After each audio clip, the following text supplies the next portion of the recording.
bad, y'all.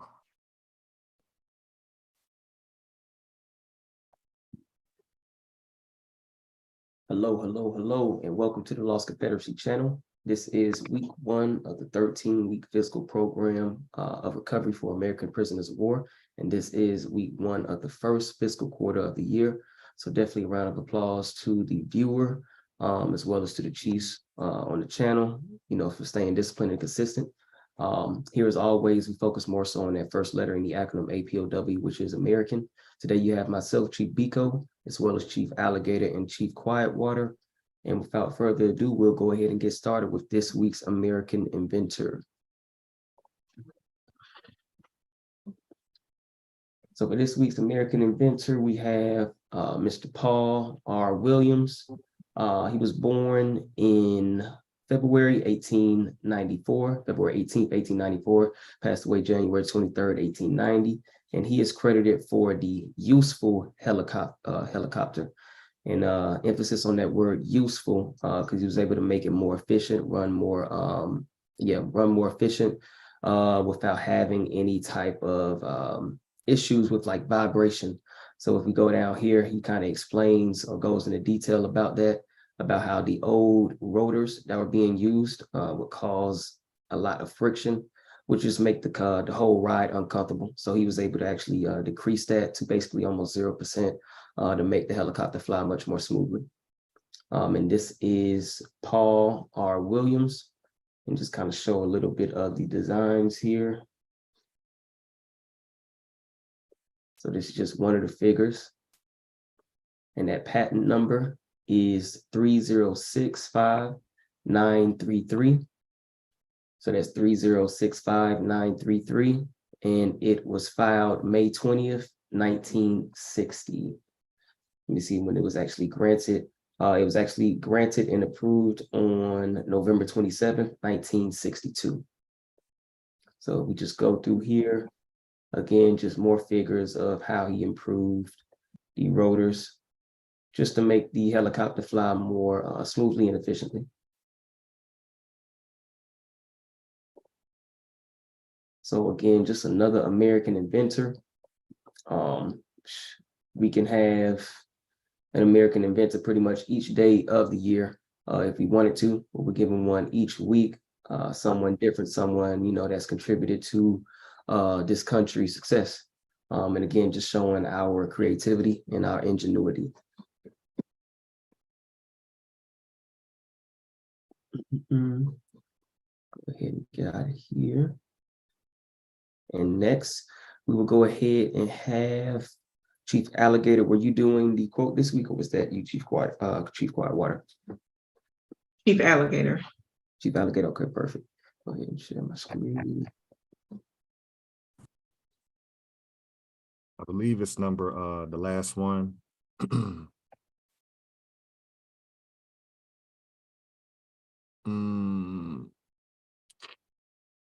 No, can you scroll up a little bit?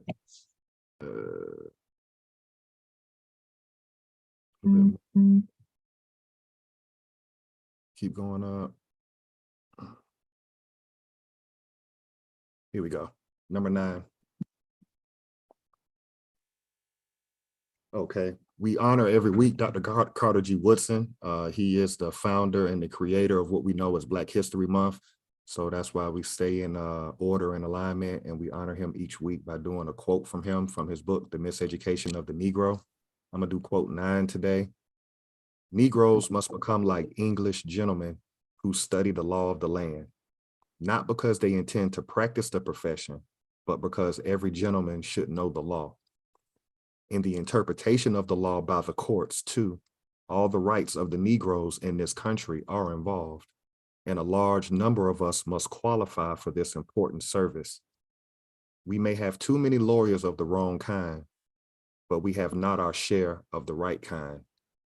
And that quote is important as we start off this new fiscal calendar year in 2023. In order to navigate through society, I've learned from my own travels in life that once I started understanding law, then I started practicing it in my personal life, with my personal affairs, with my child. And then what happens is you get to a point where you start creating your own laws, your own procedures, your own different. So it's a process that we all have to go through. We as a group of people, we have to get to the point where we create our own laws. We have our own culture and our own traditions, just like Jewish people, Asian people, all other different groups of people, they have their customs that they go by. There's too many educated in our group for us not to create our own standards at this point. We need our own operating procedures. This is the year where it's time for us to stand up. I definitely agree with that for sure. Most definitely. Great quote for this this week and to pop off the new year.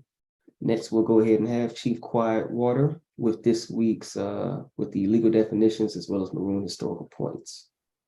Okay, so I'll start with the legal definitions. Number 1, American, indigenous to America. Number 2, descendants, one who follows in the bloodline of an ancestor, either lineally or collaterally.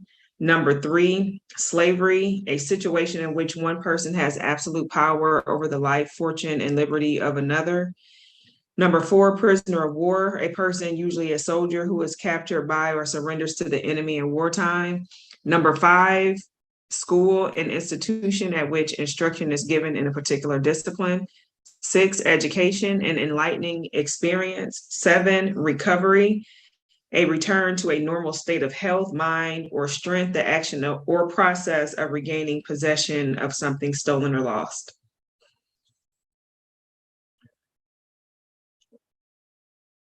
And the maroon historical points, number 1 was a person escaping slavery, seeking freedom, or breaking the law. Number 2, providing unity and a strong defense came first. Number 3, maroon leaders were first and foremost military figures. Number 4, maroons established guerrilla warfare, planted sharp sticks in thick grass. Number 5, maroons knew their European enemies' language, defenses, and plans. Thank you, Chief Quietwater. Mhm. And just before we jump back into 1964 Civil Rights Act, definitely just want to kind of summarize, how we kind of pretty much led up or got to this point in history. We still haven't seen anything in which we become a part of this government. Throughout all of the documents we read, whether it's from the 1865 Civil Rights Act, whether it's from the Emancipation Proclamation, from the amendments, none of those things are specific to our group of people in regards to being a part of this government. So as we continue to read through these documents, definitely need to have that in the back of the mind as the viewer as well as ourselves to make sure we're in alignment, because we're still trying to find an entry point into this actual government. Thus far, when we read through the 1957 Civil Rights Act, didn't see anything specific to the Negro, the colored, any other reclassification name that, was put on us. We saw what the Jim Crow laws had. They were very specific in regards to who they were targeting, with it being, Negroes and colored. But when it comes to the actual acts that are supposed to be eliminating these Jim Crow laws, they were not specific at all. Very broad terms. Again, the use of civil, who was civil. Silver wasn't, in those Jim Crow laws. Silver wasn't getting beaten, killed, hung in, public town squares, things of that nature. So again, we just have to continue to, keep that in the back of our mind. Where is our entry point into this government? And we have not seen that thus far. Any thoughts on that from the chiefs before we kind of jump into it? For me, I think it's important for us to not try to include ourselves into the mess that's already here, and want to be inclusive with all the narratives that float around, and kind of just try to fit in. And just to piggyback off of what Chief Alligator said in regards to creating our own laws and getting to a point where we can come together and start creating, so that we can be the dictators of our narrative moving forward. So I think that was a good thing that he mentioned. We have to start creating our own in order to get any kind of forward movement with our group of people. Good point. The only thing I would say or add to what you built on, Chief Biko and Chief Quietwater, is as we move forward through this Voting Rights Act and we get into the other act that took place in the 1960s, continue to stand on the edge of the coin if you're a part of our lineage. Don't give anybody a pass. What we're realizing is we're not seeing certain language in government documents, but TV and organizations promoted certain terms to make this group of people think and believe Right. that we were this in the 60s and 70s. So as we move forward, let's just don't go heads, don't go tails. Stand on the edge and look at everybody, and the truth is going to be unbelievable. Absolutely. Absolutely. So without further ado, I'm going to go ahead and jump into this 1964 Civil Rights Act. And last week we left off right before Title VII. So I'll go ahead and pick up here. Title VII, non-discrimination in federally assisted programs. So Section 601, no person in the United States shall, on the ground of race, color, or national origin, be excluded from participating in, be denied the benefits of, or be subjected to discrimination under any program or activity receiving federal financial assistance. Definitely want to pause on that and actually, sit in what that says, because basically what this is saying that if you aren't being federally funded, you can discriminate. Point blank, period. If you are receiving federal financial assistance, i.e. public schools, any type of public parks, things of that nature, they're saying it cannot be discriminated upon via your race, color, or national origin. But if it's a private one, basically meaning it's not being federally funded, you can do what you want. You're an owner. You're not getting assistance from the government. So that's definitely something that stood out to me. Anybody will have kind of want to build on that? Which is another reason why we need to have private organizations for us, that benefits us only, specifically for us, and not have to depend on the federal government for financial assistance. Let's go a little deeper with that. When you just read that, I thought about my family and all my relatives that fought in World War I, World War II, and the Korean War. It clearly tells you in Section 601, if we weren't a part, if we weren't citizens of this government, that means you didn't get a GI Bill. Isn't that a federal program? Right. Social Security, right? Mm-hmm. So we got to look at that part of it. So you could actually go to war for this government during the Korean War, the World War I, World War II, and you come home, you didn't get a GI Bill. Mm. Yeah, they're saying that they're going to stop that in 1964. No person in the United States shall, on the ground of race, color, or national origin, be excluded from participation and be denied the benefits. So prior to that, you were denied. Wow. Right. And they never righted that wrong, is what we're saying as a group of people. You integrated us, but you never righted that wrong for those family members in our bloodline, in our lineage, that did fight and could not get a house free of charge that the European was getting. I just wanted to add that in. No, great point. Great point. Yeah, that is a good point. And it just goes full circle back to the point being made prior to even jumping back into the document. Where's our entry point? Like you stated, if we were a part of this government, then where are those, GI Bills, Social Security, any type of assistance that would be given to the family of, the deceased after coming from war? Where are those things? Like you stated, they're not there. And there hasn't been any restitution for those families that had their family members go off to these wars and then come back to absolutely nothing. Nothing at all. It's a great point. Great point. I'll continue here. Section 602, each federal department and agency which is empowered to extend federal financial assistance to any program or activity by way of grant, loan, or contract other than a contract of insurance or guarantee is authorized and directed to effectuate the provisions of Section 601 with respect to such program or activity by issuing rules, regulations, or orders of general applicability which shall be consistent with achievement of the objectives of the statute, authorizing the financial assistance in connection with which the action is taken.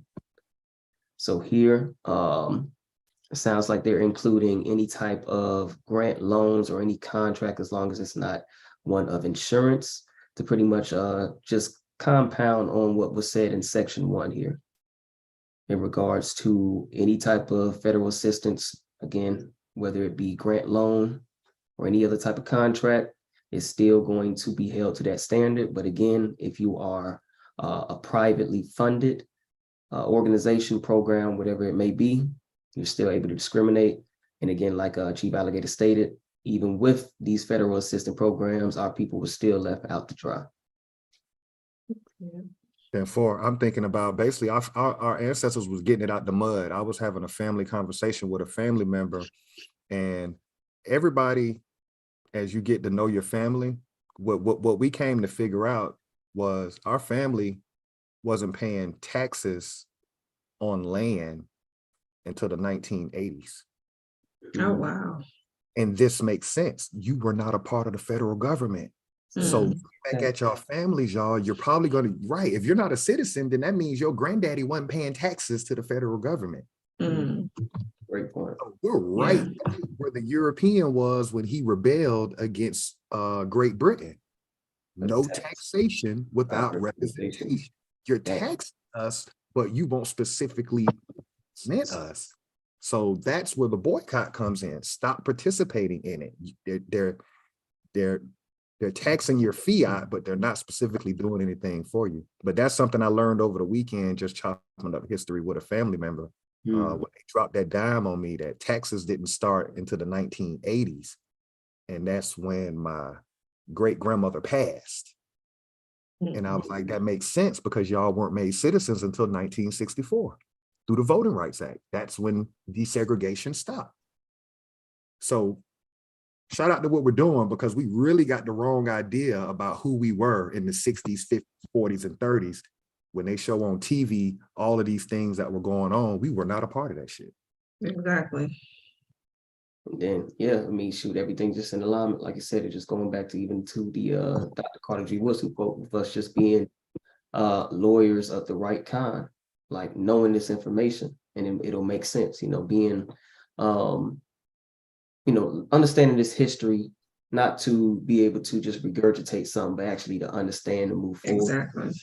Like you said, we understand what the Europeans rebelled against their parents when it came to Britain, because no taxation without representation. Now we find ourselves in the same predicament with our foster parents, known as the United States government. So it's like, oh, no. I'm not cutting you off, Chibico, but Original Coppers just dropped something similar to what I just said, that they waited till her great grandma died. So again, y'all, that's why them first 3 steps, go back to your family first and start looking at what happened. And it's going, because my family member didn't even know. I had to remind her, and she graduated high school in the 60s. I had to remind her, you weren't a citizen of the government. And she looked at me, she paused and was like, it's like a teaching moment for that generation. My mom and my aunts and uncles and my mom, like, they really don't get what was going on in the 60s. I'm gonna stop right there. No, that's an excellent point. I appreciate you there, Copper Empress, for dropping that, because again, it's like, like you said, we find do our own, family history, pretty much we're gonna find the same patterns. And like you said, wait till that actual family member who owned that land passed. Now we already have the children, because now they have the birth certificates, now they have the social security numbers. So now you're a part of this government. So now we can tax you since you inherited that land. So it's like, damn. Yeah, so we definitely got to, again, understand this. That way we can get our way, work our way out of this system.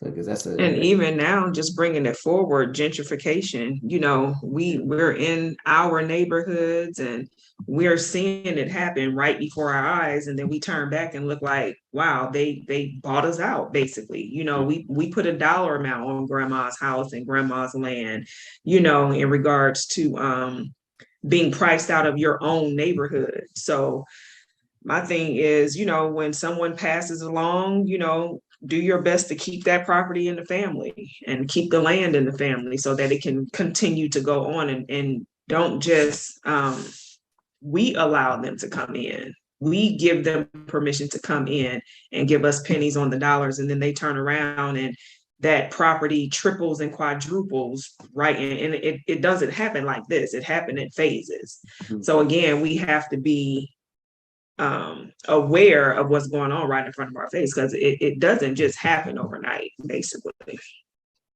That's a great point. It's a great point. I'll continue here.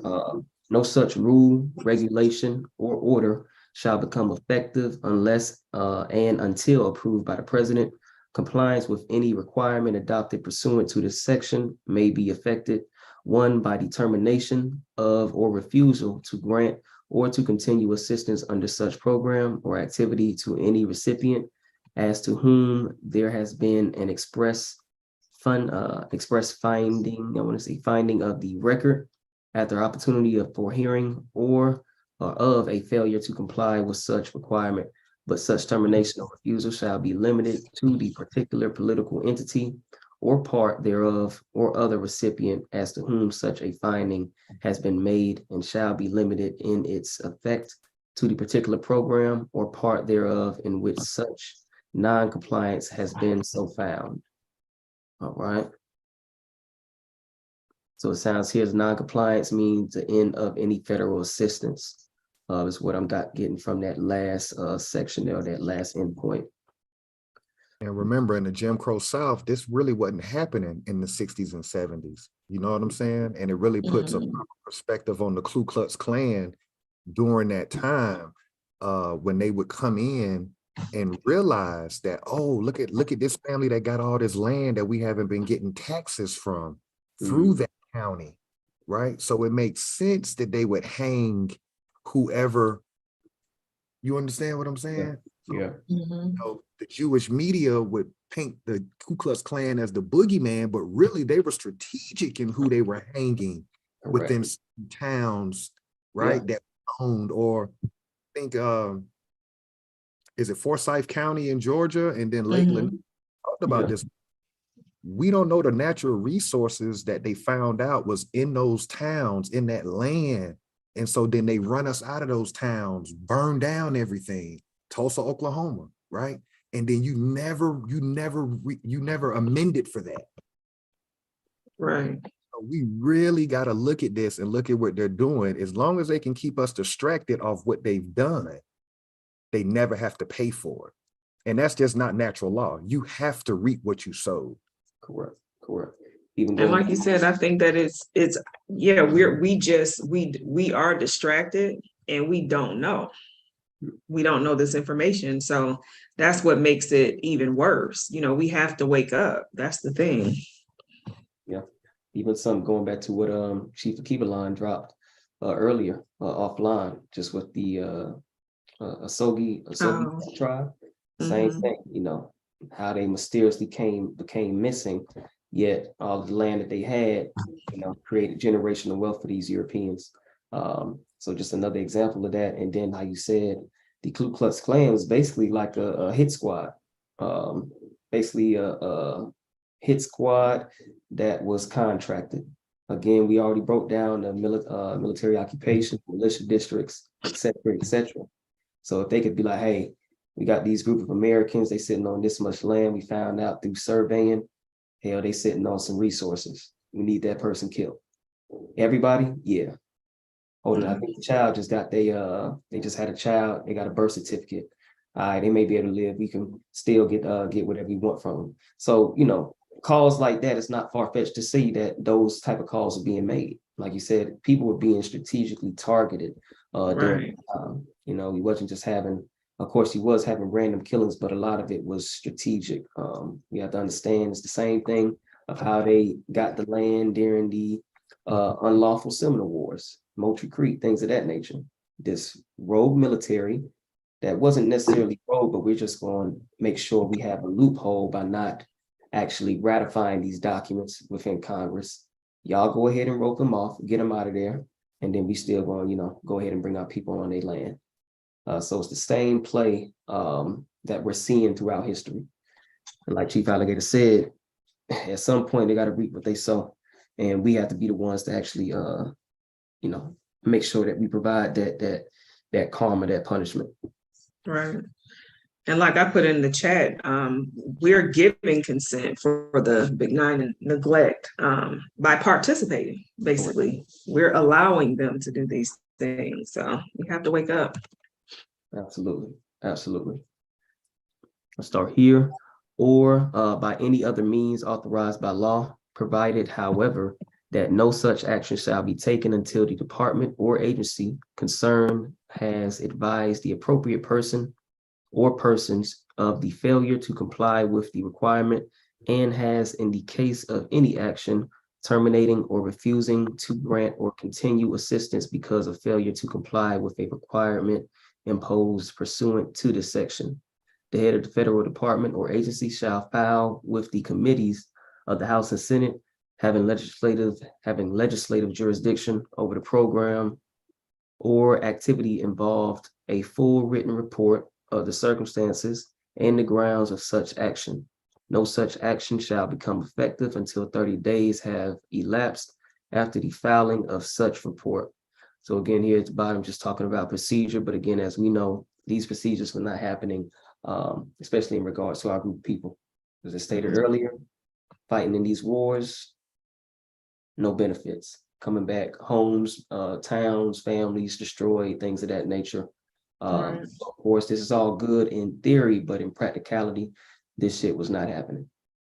And if we even think about current day as well, like the Detroit water crisis, that's not even talked about at all online. That's not talked about. There are situations, I think, in Louisiana and Mississippi still having issues with water that are not even talked about on mainstream news. And it's you know, the living conditions are deplorable. So I think that those are ways that they're forcing people out of their, you know, off their land. Great point. Great point. I'll start here on section 604. Nothing contained in this title shall be construed to authorize action under this title by any department or agency with respect to any employment practice of any employer, employment agency, or labor organization, except where a primary objective of the federal financial assistance is to provide employment. This title should be construed. Okay. So section 605 here, nothing in this title shall add or detract from any existing authority with respect to any program or activity under which federal financial assistance is extended by way of a contract of insurance or guarantee. So that is it for title 7, or title 6 rather. And Chief Quietwater, oh no, remind you good. I was going to talk about the message there, but we're good to go. Okay. So we have Title 7, Equal Employment Opportunity. So it starts here with definitions. Section 701. For the purpose of this title, the term person includes one or more individuals, labor unions, partnerships, associations, corporations, legal representatives, mutual companies, joint stock companies, trusts, unincorporated organizations, trustees in bankruptcy, or receivers. So again, people, we touched base on this a while back, just in regards to what an actual person is underneath, lawfully, in the legal definition of it. And it states here, a person basically is damn anything. We got legal representatives, associations, corporations, trustees, a trust, unincorporated organizations. So it's basically a legal fictitious person. What some people say, you know, a straw man.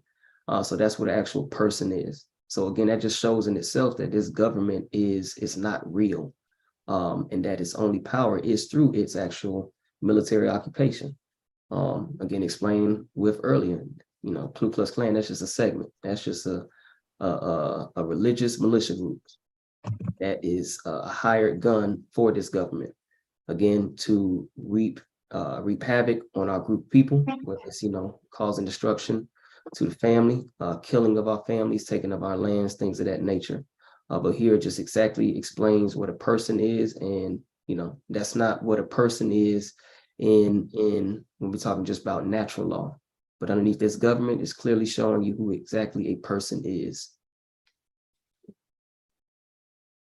So we got here the term employer means a person engaged in an industry affecting commerce who has 25 or more employees for each working day in each of 20 or more calendar weeks in the current or preceding calendar year, and any agent of such a person, but such term not include the United States, a corporation wholly owned by the government of the United States, an Indian tribe, or a state or political subdivision thereof. 2, a bona fide private membership club other than a labor organization, which is exempt from taxation under Section 501C of the Internal Revenue Code of 1954, provided that during the first year after the effective prescribed in Section A of Section 716, persons having fewer than 100 employees and their agents shall not be considered employers. And during the second year after such date, persons having fewer than 75 employees and their agents shall not be considered employers.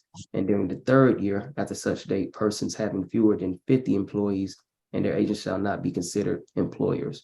Provided further that it shall be the policy of the United States to ensure equal employment opportunities for federal employees without discrimination because of race, color, religion, sex, or national origin. And the president shall utilize his existing authority to effectuate this policy. So that was a lot said just within those definitions. But again, a lot of things that kind of just stood out to me that I pretty much picked up on here was, again, saying, the United States, a corporation wholly owned by the government of the United States. So again, just showing again that this is a fictitious government that is currently occupying the land militarily. Also showing how, what is this here? Private membership clubs basically are tax exempt. So those 501Cs. So now you see, any type of organizations, whether it be what is like a church of 501C as well. So these type of organizations that get propped up for our group in particular can never actually go against this government because they're getting those tax exempt benefits and things of that nature. So it's just a lot of things within these definitions that pretty much are going to explain exactly the predicament we're in as well. Anybody want to build on that? Yeah, I like to say shout out to the chat, first of all. Everybody that's being active in the chat. Just a quick roll call. Well, we got the original Copperus. She's been steady like Freddie. PG Halito, Wilmore Reed, Thinking Space, Empress Vicky J, Tony Furlow, Thinking Space, Tanya Parker, Mr. C, Joshua Stewart, Attorney Furlow, Empress Awaken, Wilmore Reed, Platinum and Gold TV, Obsidian Copper Sun Tones, Chief Infinity Energy, and everybody else that's building in the chat. Shout out to y'all. What sticks out to me on that, if you scroll back up to that first paragraph, this just further proves when we say that the Confederacy is the de jure government on the land. When we look at section A under 701, we have to look at that as being make-believe. The term person includes labor unions, partnerships, associations, corporations, legal representation, legal representatives, mutual companies, joint stock companies, trusts, unincorporated organizations, trustees in bankruptcies, or receiver. That's make-believe. Then they go into employer. And if we go down to subsection 1, it says, if you could highlight that, Chief Biko, it says the United Let me see if it'll let me underline. able to, if not, okay, let's go up one sentence before 1, where it says, but such terms does not include. So basically, who this doesn't apply to. Let's look at who this equal employment opportunity doesn't apply to. It doesn't apply to the United States. It doesn't apply to a corporation wholly owned by the government of the United States. It doesn't apply to an Indian tribe. That's why we have to go back to our tribes and confederacies. This is an example of corporate fiction versus de jure. We're in the world of la la land right now.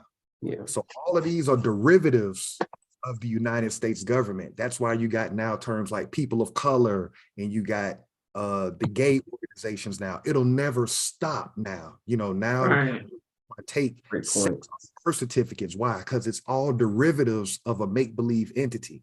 So we're in outer space under this fictitious government when we need to get back to the land and come back up under tribes and confederacies. That's why I point that out. That's a good point. Yeah. Yeah. Excellent point, mate. Excellent point, mate. Like you said, shout out to all of the people in the chat. Definitely appreciate the engagement.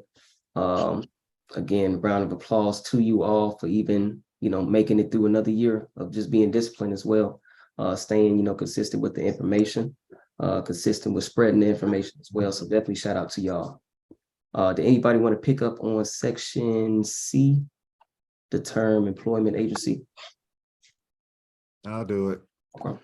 The term employment agency means any person regularly undertaking with or without compensation to procure employees for an employer or to procure for employees opportunities to work for an employer, and includes an agent of such a person, but shall not include any agency of the United States or an agency of a state or political subdivision of a state, except that such term shall include the United States Employment Service and the system of the state and local employment services receiving federal assistance. They just gave an out clause. They gave you the definition of what employment agency is, and then they told you who is not going to include the United States, any agency of a state, or political subdivision of a state, except that such term shall include the United States Employment Service. So it'll say United States Employment Service. Wow. I mean, right in the same section, they just contradict. That's crazy. Anything you want to say, Chief Biko? Just showing again that that forked tongue, man, how they like to speak. Right. Double talking. But always giving themselves an escape clause. Again, we're talking about equal employment opportunity. And they're saying here that really don't apply to the United States or any agency of the state. So we ain't gotta hire y'all asses if we don't want to. That's what I'm seeing from it as well. So no, definitely a lot of double talk going on. And then look how we take that in today's world. We'll get on with the federal government or the state, and then we'll think we're better than other people. Right. Exactly. And it's no disrespect, because we all got family members that have these different, but our thinking is twisted. Yeah. I'll go to the next section where I'm at C. No, I'm at D. D. The term labor organization means a labor organization engaged in an industry affecting commerce and any agent of such an organization, and includes any organization of any kind, any agency or employee representation committee, group, association, or plan so engaged in which employees participate and which exists for the purpose, in whole or in part, of dealing with employers concerning grievances, labor disputes, wages, rates of pay, hours, or other terms or conditions of employment, and any conference, general committee, joint or system board, or joint council so engaged, which is subordinate to a national or international labor organization. So that's basically the definition of what they're going to consider to be a labor organization. And they're giving you all the corporate fiction entities that are going to fall up under that. Going back, when you, just a thought real quick, just a quick brain, so I got a lot of tabs open in my mind, but when you were talking about the Equal Opportunity Act, the one out that the federal government also gave was if you had 24 employees, the EEOC, you can't file a claim with them. Throw that in too, right? You had to have a minimum of 25 employees. And then the next year it went up. But what happens to those small businesses that have less than that? Right. You ain't got no grievance. So again, shout out to Dr. Carter G. Woodson. We all need to be reading these lawful documents and learning how to play this game. Where am I at? E? E. Anybody want to build on that right quick? The definition of labor organization, or we good? I'm good. We're good. Good to go. Subsection E. A labor organization shall be deemed to be engaged in an industry affecting commerce if it maintains or operates a hiring hall or hiring office which procures employees for an employer or procures for employees opportunities to work for an employer, or the number of its members, or where it is a labor organization composed of other labor organizations or their representatives, if the aggregate number of the members of such other labor organization is 100 or more during the first year after the effective date prescribed in subsection A. Going back to what I just mentioned. Oh, wow. Okay. Of subsection 716B, 75 or more during the second year after such date, or 50 or more during the third year, or 25 or more thereafter in such labor organization. So you're not going to have organized labor if you're under 25, bottom line. Out of that. You don't want to have to deal with labor unions. Stay under 25 employees. Yeah. And now, what is that number now in today's? Is that how they separate the small business from large businesses? Isn't it a small business if it's less than 500? Is that how it correlates till today? I think they do That's that. on their stock market. Okay. This was started by organized gangsters. This was started by the mafia. The mafia were the ones that were doing the organized labor unions. Got you. Okay. We were not part of that. So they gave themselves outs. Right. As they were integrating people all over the world. Because remember, they're not talking specifically to the people, towns they burnt down and the people they right. They're saying, hey, anybody from around the world that comes here, okay, people that Gotcha. stole our towns, stole our businesses, stole our inventions, stole our industries, this is how they're going to move forward as wow. a world under this quote unquote great nation. That's the promoted it when they integrated. This is going to be the Great Society. I'm sorry, that was what they called it, the Great Society. Okay. Really what they meant was all the niggas we was killing for the last 200 years, everybody around the world come here because we ain't gonna straighten, we ain't gonna give them no kind of justice after fucking them over. Just everybody come on in and let's just have a big old party. I'll do these last subsections here. Subsection 1 is the certified representative of employees under the provisions of the National Labor Relations Act as amended or the Railway Labor Act as amended. 2, although not certified, is a nation or international labor organization or a local labor organization recognized or acting as the representative of employees of an employer or employers engaged in an industry affecting commerce, or has chartered a local labor organization or subsidiary body which is representing or actively seeking to represent employees of employers within the meaning of paragraph 1 or 2, meaning you got to hit that threshold of 25 or more, or has been chartered by a labor organization representing or actively seeking to represent employees within the meaning of paragraph 1 or 2 as the local or subordinate body through which such employees may enjoy membership or become affiliated with such labor organization, or is a conference, general committee, joint or system board or joint council subordinate to a national or international labor organization, which includes a labor organization engaged in an industry affecting commerce within the meaning of any of the preceding paragraphs of this section. So what we're going through now is we're going through these, if we go back up, we're talking organized labor at this point, and they're protecting themselves.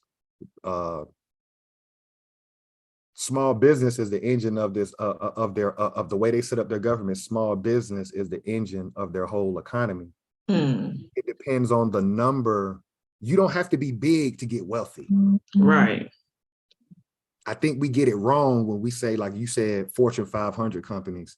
We think you got to get big in order to be successful as a business. No. That's not true. You see what I'm saying? And so this is an out for them. They're setting up the structure for their business owners that, hey, as long as you got less than 25 employees, you ain't got to deal with labor unions. You ain't got to deal with you ain't got to deal with EEOC, none of that shit. Basically, you gotta deal with the government.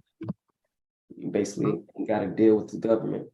Just come over here and live the quote unquote American dream that you, like you stated, they just, killed and took from our group of people, but we're going to flood with, Europeans, Asians, Indians, come here, set up shop, run your small businesses, again, live out your dream.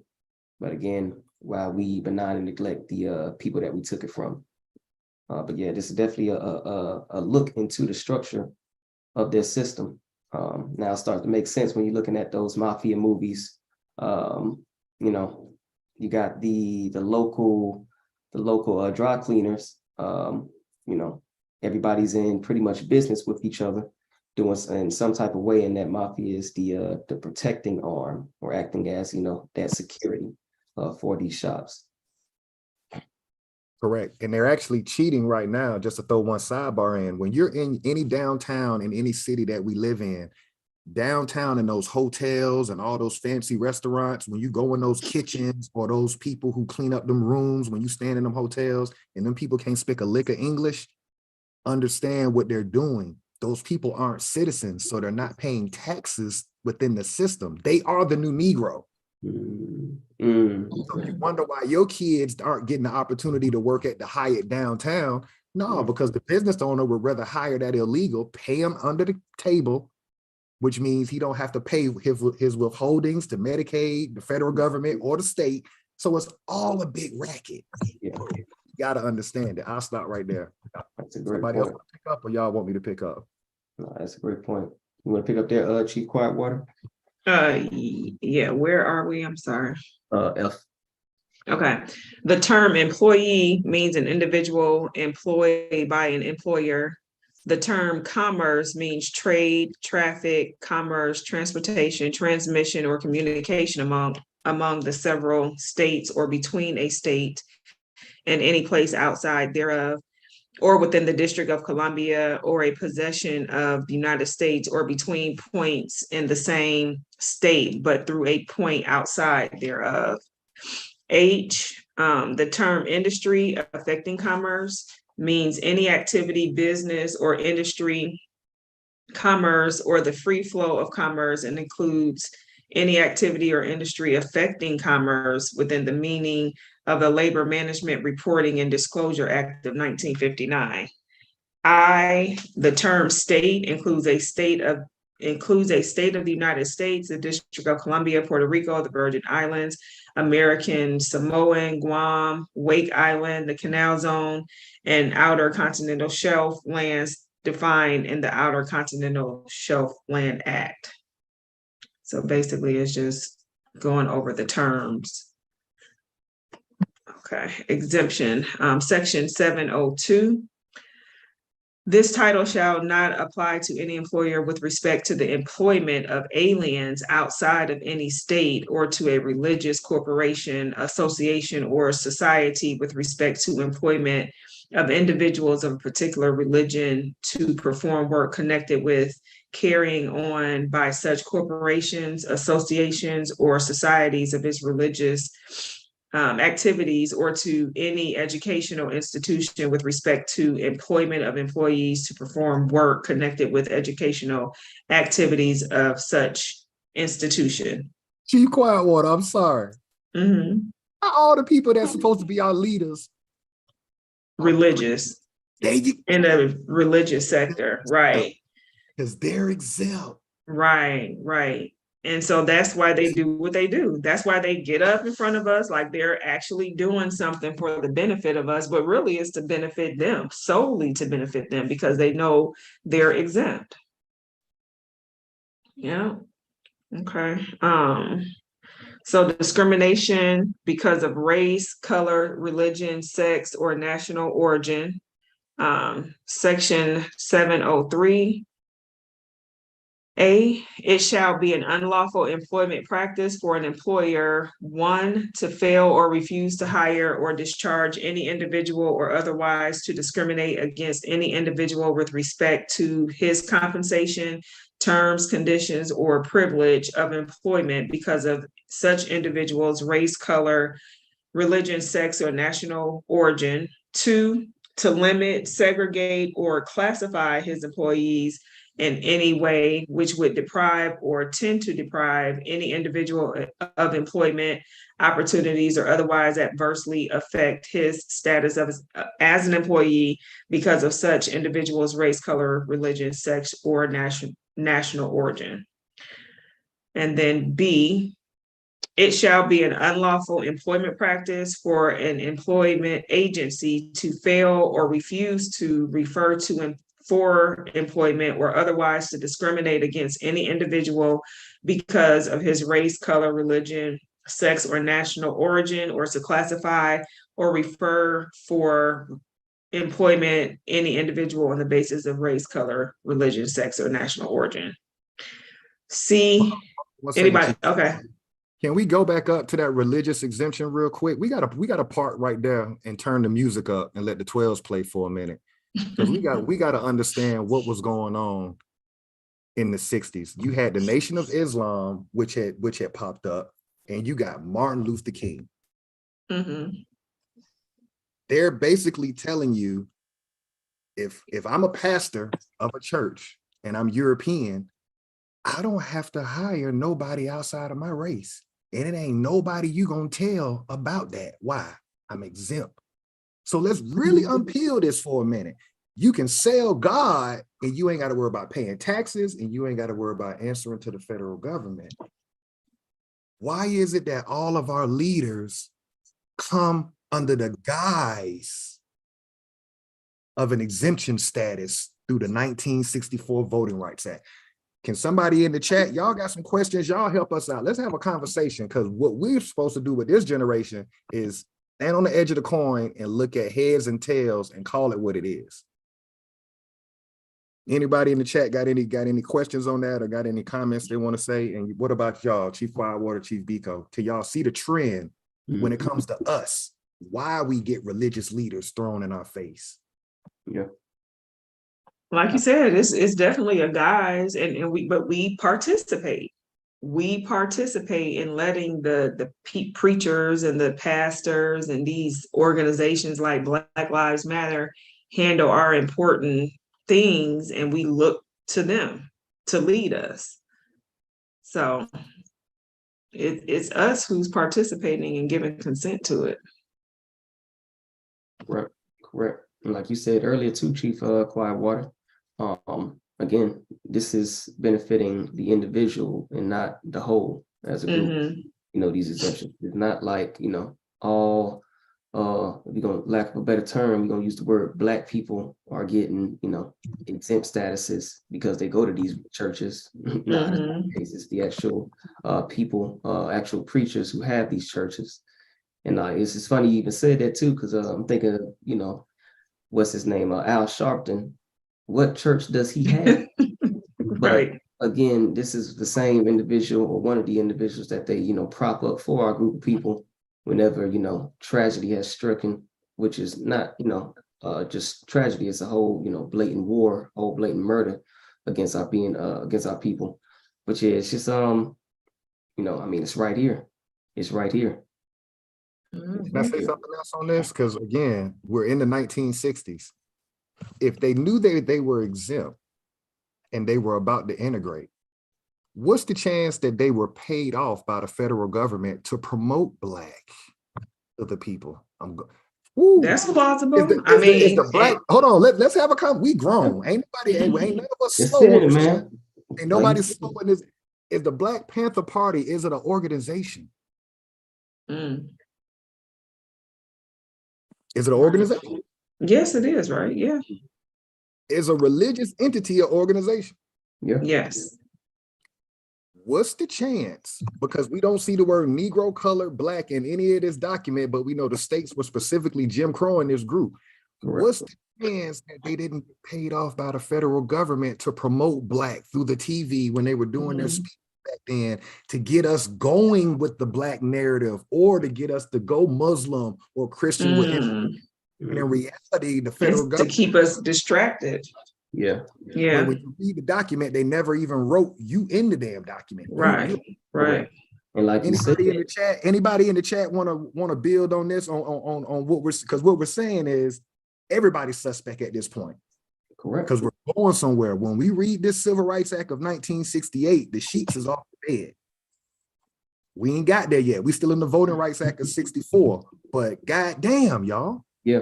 Wow. You just said it right there, though. Like you said, Yeah. who were the people in the room, first of all, during these discussions for this, these civil rights acts? It was these preachers and, religious leaders, right? So if we're at a table, we're contracting, okay, we'll make sure we can't get you, everything you want regarding your people, but we can get you what you want. Right. Right. Look, let's make a deal. Let's make a deal.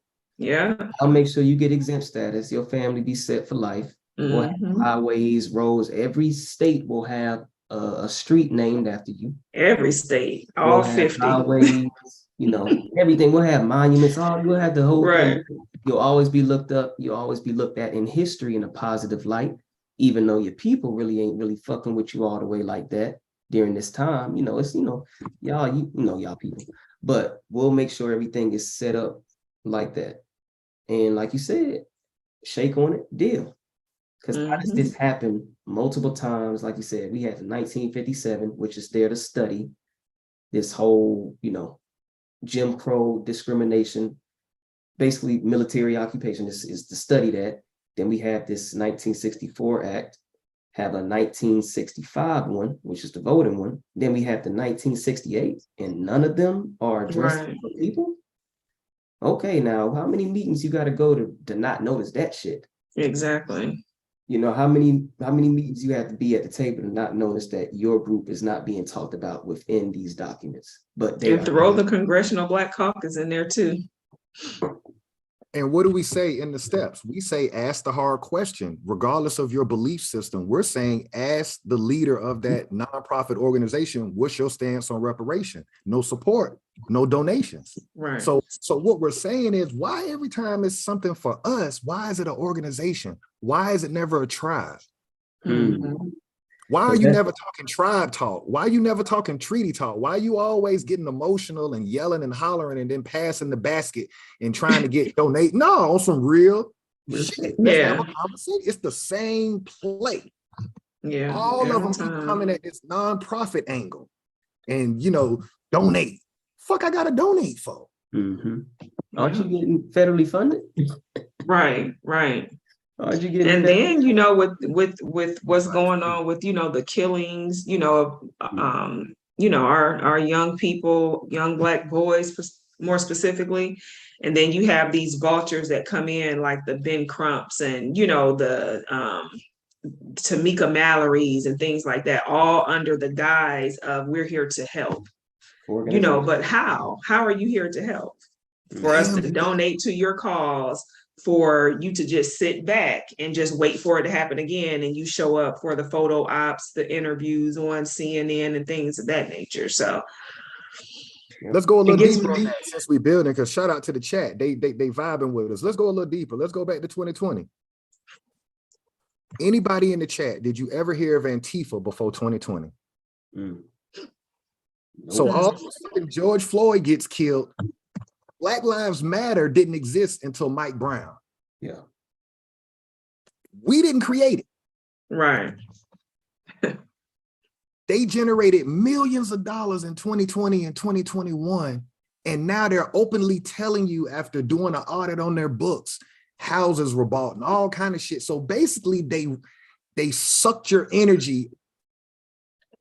You were lynched in front of the world, and then they sucked the donations that were supposed to go to that group of people They created a shell organization to get the money. And now here you are a year and a half later looking around. You ain't heard shit about Antifa since then.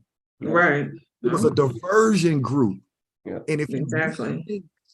we were in the streets at first, or let me say it correctly, our youth was in the streets at first. And then they put Black Lives Matter activists, Europeans, Antifa, made up group during the pandemic. They put them in the street, and then Negroes got out of the street. They took over the guy's food. They ate your soul. You got lynched. But they took the movement and took the money. Now here you are a year and a half later in the same damn government, never gave you a George Floyd Act, never even passed a bill to study your fake ass reparations, but they giving hundreds of thousands, no, millions of dollars to the Afghanistan refugees, to the goddamn Ukrainian people, illegal immigrants coming in this bitch from all over the world. They picking them in housing free of charge. Game just got ran on us, y'all. Yep. Big time. And it's the same game. Yeah, it don't change. That's the disgusting part for us, is the fact that it's the same game and we fall for it every single time. And they don't change up. That's why it's worked. Yeah.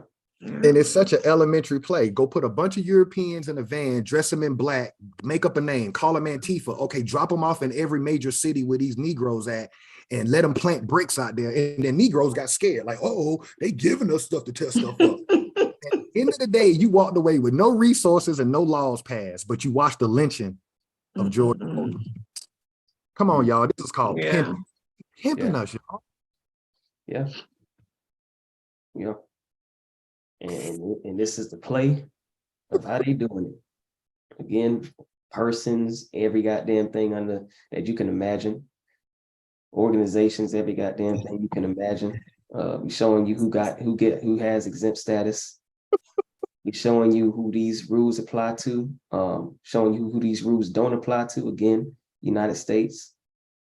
Corporations wholly owned by the government of the United States and Indian tribes. So we're showing you how to get up out of here. But yeah, we're gonna keep having these puppets run out in front of you every time we kill one of y'all. And who comes out every time we get out of line? We can all say it at one time. Everybody in the chat. Who do they put in front of you on TV when you niggas get way out of line? Oh, yeah. Al Sharpton. Yeah. Come on, y'all. Come on. We all know it. We tired of seeing the play. If you get lynched on TV, who they gonna put in front of the camera to represent us? Come on, y'all. Everybody in the chat. Who is it? Ben Crump. Yeah. Yes. Look, we didn't have so many versions of Al Sharpton, boy. He done went through Fat Al, Skinny Al. Like, he done seen all kind of Al, Pimp Al, like all he done reinvented himself so many damn times. He like, at this point, y'all, I may need to bleach. He tired himself. Like, y'all didn't use me up. What about the preacher that they had with the what was the little fake movement he tried to get off the ground and niggas wasn't feeling it last year? He hunchback, the preacher that was hunchback with the cane. I don't know. Come on, got the slick back, got the sound like Al. No, he heavy set. He's a heavy set dude. The Poor People Campaign, that cat. Okay. Man, yeah, man, and it's no disrespect, but I'm saying we gotta stand on the edge of the coin and look at the play, bro. Every time we get lynched on TV, here come Ben Crump. Oh yeah. Every time we get in the streets, here come Al Sharpton, here come that preacher that was trying to push the Poor People's Campaign. Once again, he ain't representing you. He coming under the guise of an exempt status, and he want to represent for all the people. Shit played out, man. Shit over. I'm sorry. Let me. Fuck it, it's the first. I don't give a damn. We seen what all the people gets us, not a goddamn thing. It's about time we be specific for our people, by our people. And shit, just be selfish. You gotta take care of yourself before you can take care of anybody else. Fuck it. You know what I'm saying? Like, I agree. Y'all want to do one more section? I'm on one tonight, man. I'm just we left off at. I'm glad the chat off the chain. And Copper Empress said he's a civil attorney and not a criminal. That's correct. Yeah. Yeah. I mean, come on, man. It's bad when we see somebody get killed and everybody head hang down. As soon as we see Crump get on TV, we're like, oh, here we ain't got no faith in him. At all. It's just a payout. Yeah. Yeah. It's a payout. Mm-hmm. I think we were We passed a bunch of this.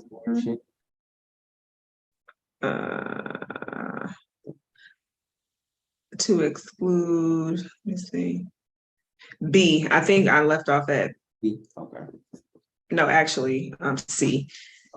I think, yeah. It shall be an unlawful employment practice for a labor organization to exclude or to expel from its membership or otherwise to discriminate against any individual because of his race, color, religion, sex, or national origin, to limit, segregate, or classify its membership, or to classify or fail or refuse to refer for employment any individual in any way which would deprive or tend to deprive any individual of employment opportunities, or would limit such employment opportunities or otherwise adversely affect his status as an employee or as an applicant for employment because of such individual race, color, religion, sex, or national origin. Or 3, to cause or attempt to cause an employer to discriminate against any individual in violation of this section. And then we have D, it shall be an unlawful employment practice for an employer, labor organization, or joint labor management committee controlling apprenticeship or other training or retraining, including on-the-job training programs, to discriminate against any individuals because of his race, color, religion, sex, or national origin in admission to or employment in any program established to provide apprenticeship or other training. Okay, E, notwithstanding any other provision of this title, 1, it shall not be unlawful employment practice for an employer to hire or employ employees for an employment agency to classify or refer for employment any individual for labor organization to classify its members or to classify or refer for employment any individual or for an employer, labor organization, or joint labor management committee controlling apprenticeship or other training or retraining programs to admit or employ any individual in any such program on the basis of his religion, sex, or national origin. In those certain instances where religion, sex, or national origin is a bona fide occupational qualification reasonably necessary to the normal operation of the particular business or enterprise. And 2, it shall not be an unlawful employment practice for a school, college, university, or other educational institution or institution of learning to hire and employ employees of a particular religion if the school, college, university, or other educational institution or institution of learning is in whole or substantial part owned, supported, controlled, or managed by a particular religion or by a particular religious corporation, association, or society, or if the curriculum of such school, college, university, or other educational institution or institution of learning is directed towards the propagation of a particular religion. So anybody want to comment on any of that? It's kind of straightforward. I'm thinking Jews all the way. You can't go to a Jewish synagogue. If you build something for under this, if you're going to go corporate fiction style, if you're going to go corporate fiction style, all you got to do is build it under the guise of a religion. And you can discriminate and say, right, can come to this school, or your curriculum is strictly based off this particular religious group. So once again, when you look at our group, we don't have anything that we can exclusive on. Right. And then when we do like the Morehouse and the Spelman, that's supposed to be, they have Europeans running their admissions office, So That's how they're able to get that out. That's the only thing that jump out to me is the Jews, because they can isolate in their make-believe world, right? They don't have to debate the Hebrew Israelites when it comes to, you know, the whole 12 tribes of Judah. They don't have to do that. Why? Because we got our own thing going on over here. Yeah. And we can discriminate, and we can only hire Jewish people. Native Americans, which are not they're not us, the Native American, the Mongoloids, they can be specific and only deal with their people. Yeah. Only group of people that can't be specific. Yeah, it's backwards. Everybody else does it, but it's like, oh, a bad thing when, you know, our group tries to do it. Yeah, we gotta get in the line with just nature, y'all, with everybody else. It's plain and simple. Anything in the chat? Any questions in the chat? I know we started a little late today, y'all, but shoot, definitely appreciate y'all being engaged, hopping on there. Definitely love the participation. But yeah, any questions? Shoot, we went over. Because yeah, we all reading these documents together. But yeah, we as we see, it's a lot of information in here that explains a lot, especially during that time. Right. Yeah, great build tonight. We got 45 in the building. We just hit our hour mark. We did start a little late. Welcome to the new fiscal year. It's not necessarily a new year, but it is a new fiscal year. Again, the chat was vibing with us tonight. Look forward to we'll do this again next Sunday, and we'll be doing that recap this Wednesday. So follow along with us as we walk down this paper trail, and just put everybody on the scale and weigh them accordingly. We got us. Hell, I almost want to. You want me to say what I want to say? Oh yeah, man. You know, we don't no punch. Yeah, I almost want to start selling God and paying no tax. If y'all niggas what they call it, seminary school. Let me go to seminary. Shit, put on the cloth. Put on the cloth. You already got it around your shoulder. Put on the cloth for real, man. You've been wanting to say it. Look, he giving soft disclosures. Exactly. It comes just as is too. All you rocking is the cloth. Ain't no damn gown. You ain't taking off the cap. Keeping the golds in. We coming straight like it is, straight up the middle. No, for real.